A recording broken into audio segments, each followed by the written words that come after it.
Good afternoon, Facebook friends and YouTube followers. This is Rich again, back for your second video blog of the day for Sunday, December 7, 2014, around 3:59 p.m. in Belleville, Massachusetts. It was a nice and sunny day out, but windy. Highs were in the mid-30s in Belleville, Massachusetts. Some news to report. The Boston Celtics beat the Washington Wizards by the score of 101-93. 3 games in a row by the Boston Celtics that they won. That's good. And also the college football playoffs have been announced. The 4 teams are the Alabama Crimson Tide, the Florida State Seminoles, the Oregon Ducks, and the Ohio State Buckeyes. And these are good teams, and these 4 deserve to be in the national playoff semifinals for college football. I think they got it right, in my opinion.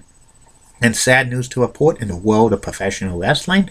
Former professional wrestler Jimmy Delray, also known as Jimmy Backlund and also Jimmy Graffiti, passed away of a massive heart attack at the age of 52.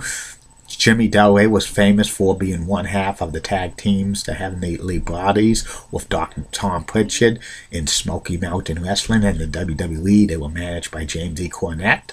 And that's sad that he was only 52 when he passed away. Prayers to his family. And that's about it on that.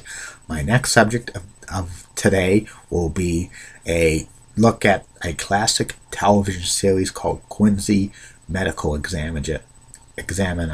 Quincy lasted 8 years on NBC from October 3rd, 1976 through September 5th, 1983 on NBC. Was created by Glenn Larson and Lou Shaw, and it starred Jack Klugman as Quincy M.E., the medical examiner for Los Angeles County. Also starring was Gary Wahlberg as Lieutenant Frank Monahan of the Los Angeles Police Department, John S.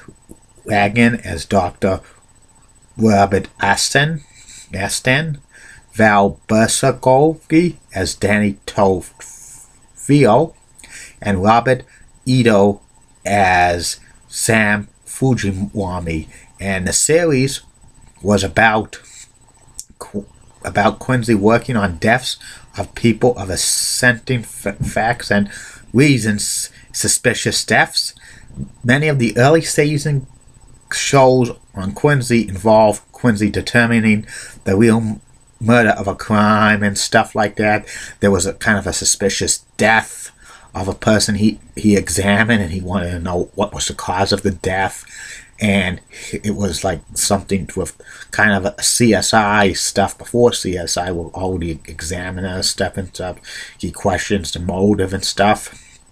And it was a good crime drama series. Later seasons of Quincy showed him dealing with involving several issues and stuff like drunk driving laws, punk rocks, airline safety, and other social and moral issues they dealt with in Quincy. And also Quincy would have clashes with the police, with the LAPD on the series and stuff like that.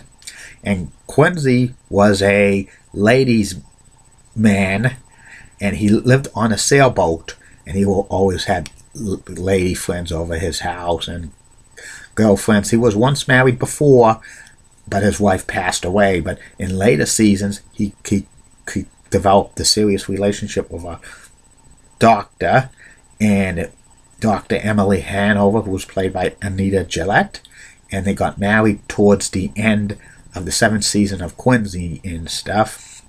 And usually Quincy would hang out at Danny's restaurant on occasions, which was right near where he lived in a sailboat and stuff like that. And Quincy started off as one part of the mystery movie for NBC in the 1976-1977 season.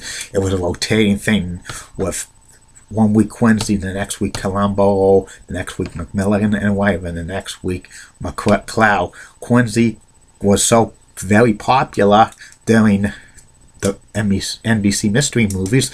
It was the only NBC mystery movie to be